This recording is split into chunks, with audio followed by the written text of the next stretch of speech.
देखिए हर खबर यहीं पर। सब्सक्राइब कीजिए TV9 भारतवर्ष। मौलाना मोहम्मद साद तबलीगी जमात के इस भगोड़े अमीर को लेकर TV9 भारतवर्ष अब तक कई सनसनीखेज खुलासे आपके सामने कर चुका है, लेकिन आज जो खुलासा होगा वो सबसे अहम है, क्योंकि हमारी SIT को मौलाना साद के काले खजाने की पूरी कुंडली मिल गई है। हमारी पड़ताल में पता चल गया है कि वो कौन से मोबाइल नंबर हैं जिन्हें इस्तेमाल करने वाले साद के संपर्क में हैं, वो कौन से बैंक अकाउंट हैं जिनमें से विदेश से अकूत रकम जमा की गई।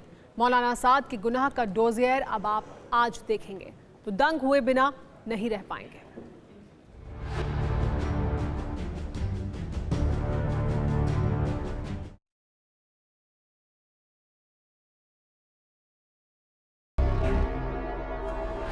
इंडियाज मोस्ट वांटेड मौलाना, वही साद जो कानून और पुलिस के साथ आंख मिचौली का खेल खेल रहा है, अपने गुनाहों के पुलिंदे पर पर्दा डालने के लिए जद्दोजहद कर रहा है।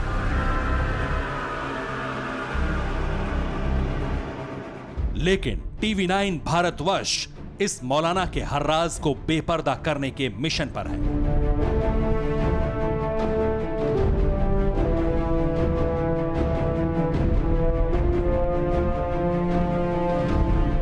तैयार हो जाइए आज मौलाना साद के बारे में अभी तक के सबसे सनसनीखेज खुलासे से वाकिफ होने के लिए TV9 भारतवर्ष की टीम मौलाना साद से जुड़े उस सीक्रेट डोजियर का पन्ना पन्ना पलटेगी जिसमें साद के पिछले 3 दशकों का एक एक गुनाह दर्ज बताया जाता है। आज आपके सामने उन 11 मोबाइल नंबर्स के बारे में खुलासा करेंगे जिनके बारे में दावा किया जा रहा है कि आज भी उन नंबर्स का सीधा कनेक्शन भगोड़े मौलाना मोहम्मद साद से है।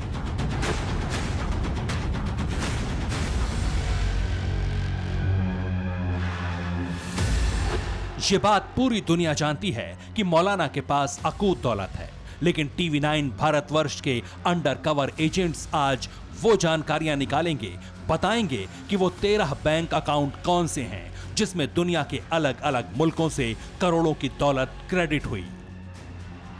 मरकज के बैंक अकाउंट, उनका पासवर्ड, सब कुछ उस डोजियर में है जो उसके गुनाहों का सबसे पुख्ता प्रमाण बन सकता है।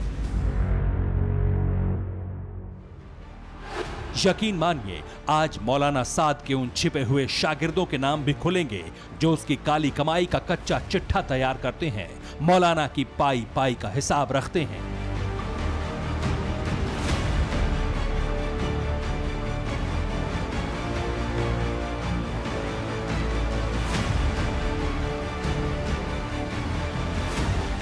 हमारे स्पेशल ऑपरेशन मौलाना में आज साद की तिजोरी में जमा रकम का खुलासा होगा। उसके लॉकर में क्या क्या है पता चलेगा हर वो राज जिसे पूरा हिंदुस्तान जानना चाहता है।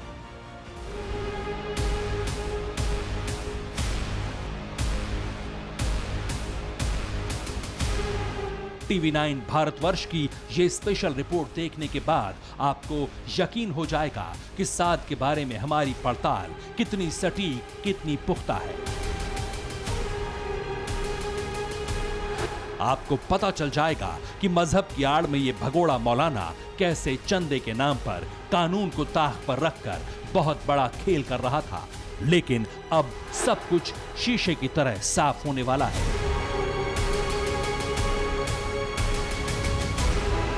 बस बने रहिए हमारे साथ। साद अपने बाद तबलीगी जमात की कमान किसे देना चाहता है? साद के सबसे करीबी और सबसे भरोसेमंद वो 3 नाम कौन से हैं जो उसकी आंख, कान और नाक है? मरकज के अकाउंट का पासवर्ड मौलाना के किस करीबी के पास है?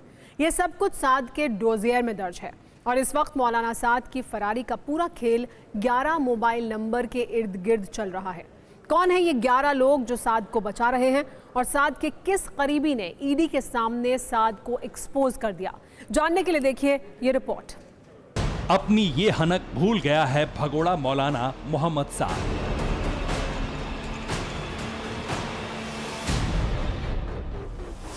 अपने उन बैंक अकाउंट्स की फिक्र में परेशान है साद जिसमें जमा कराए गए हैं करोड़ों रुपए।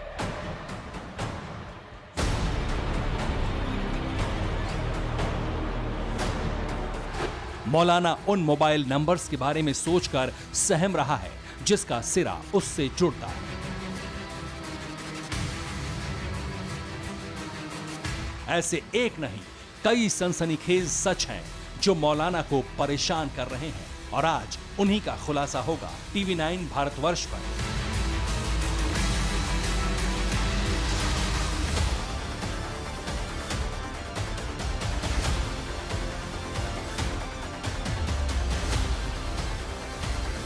जो सबूत पुलिस के सीक्रेट डोजियर में है, जो सबूत मौलाना की नींद उड़ा रहे हैं, आज सिलसिलेवार तरीके से हर एक सबूत को आपके सामने रखने की कोशिश करेगी हमारी special investigation team.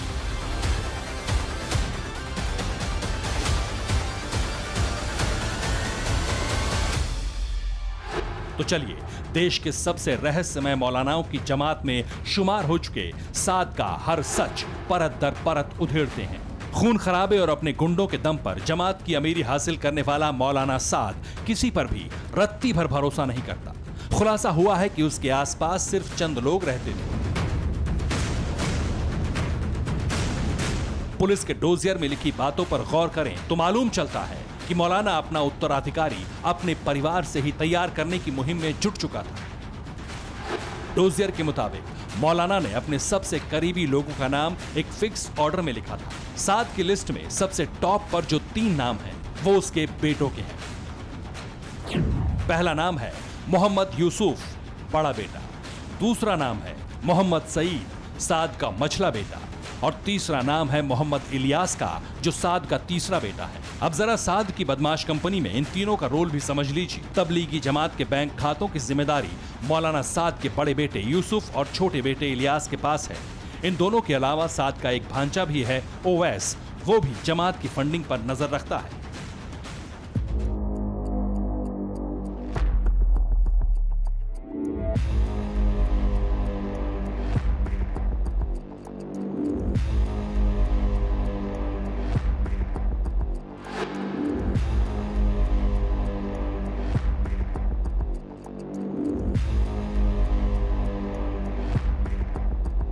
Tablighi Jamaat की फंडिंग के मामले में मौलाना साद किसी पर भरोसा नहीं करता है और यही वजह है कि फंडिंग का पूरा मामला उसके तीनों बेटे और भांजा ओवैस देखता है।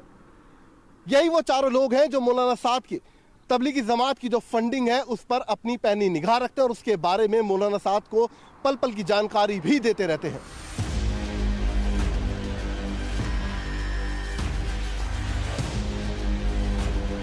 सूत्रों के मुताबिक मरकज के 13 संदिग्ध बैंक अकाउंट हैं जिनमें हवाला के जरिए करोड़ों की रकम जमा कराई गई और उसी रकम से मौलाना साद ने जमीन, मकान, दुकान, मरकज, आलीशान फार्म हाउस तैयार किया।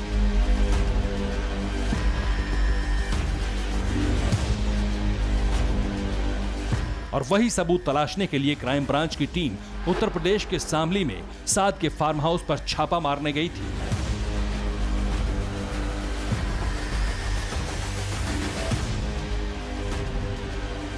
अब सीक्रेट डोजियर में दर्ज साद से जुड़ा एक और राज आपको बताते हैं। अपने बेटों के अलावा मौलाना साद 3 और चेहरों पर हद से ज्यादा यकीन करता है। हर काम में मौलाना साद इन सबसे खास शागिर्दों से मशविरा जरूर करता है। मौलाना साद के सबसे करीबी रिश्तेदार का नाम है मौलाना अब्दुल रहमान।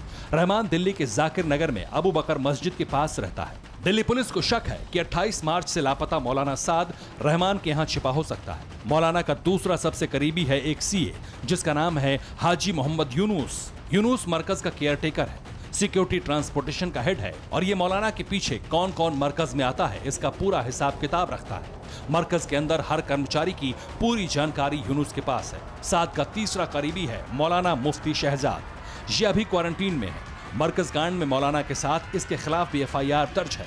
मुफ्ती शहजाद मरकज की एडमिनिस्ट्रेटिव कमेटी के सदस्यों पर नजर रखता है। ये तीनों नाम सिर्फ नाम नहीं बल्कि साद के आंख, नाक और कान कहे जाते हैं। जांच के दौरान पता चला है कि जनवरी से लेकर मार्च तक मरकज में तकरीबन 2041 फॉरेनर्स आए। इन सभी को सीधा निजामुद्दीन मरकज पहुंचने के निर्देश दिए गए थे।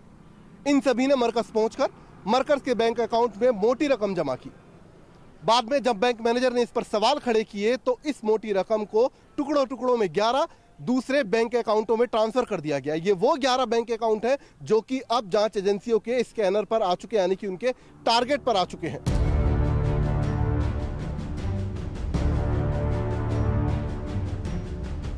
मौलाना साद पर शिकंजा कसने के लिए दिल्ली पुलिस की क्राइम ब्रांच ने एक पुख्ता प्लान बनाया है।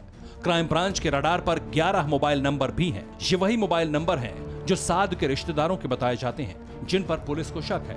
पुलिस के पास जानकारी है कि उन 11 मोबाइल नंबर्स पर साद ने कभी न कभी बातचीत जरूर की है और उसी आधार पर अब उन नंबर्स को ट्रैक किया जा रहा है। डोजियर का एक पन्ना ऐसा भी है जो साद के परिवार और मरकज के मनी रैकेट का भंडाफोड़ करता है।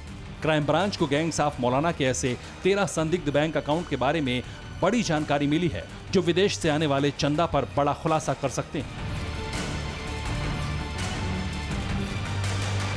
खून बहाकर मौलाना साद ने मरकज की जो सल्तनत कब्जाई, उसका खोने का भी डर मौलाना साद को 24 घंटे बना रहता था। लिहाजा मौलाना साद ने मरकज में अपने आँख कान नाक हर जगह फिट कर रखे हैं।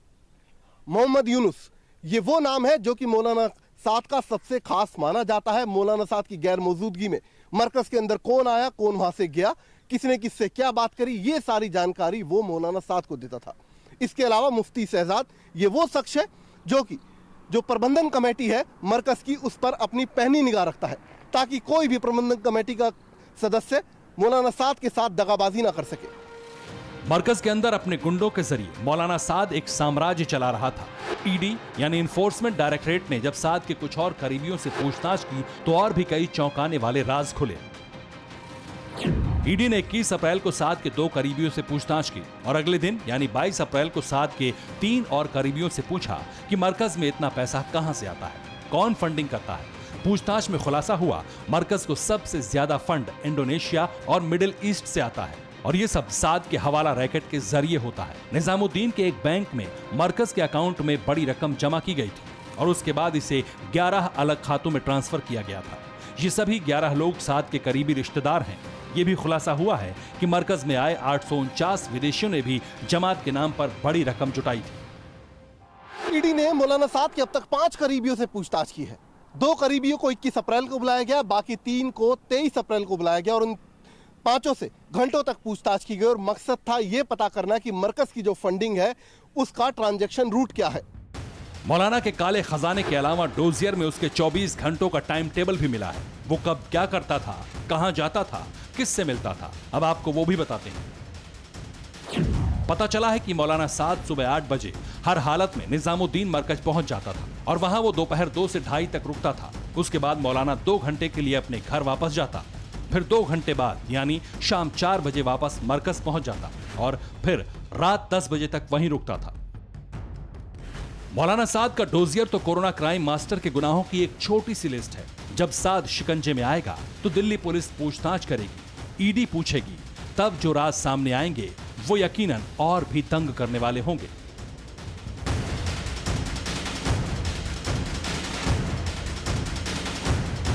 जितेंद्र शर्मा, दिल्ली, TV9 भारतवर्ष।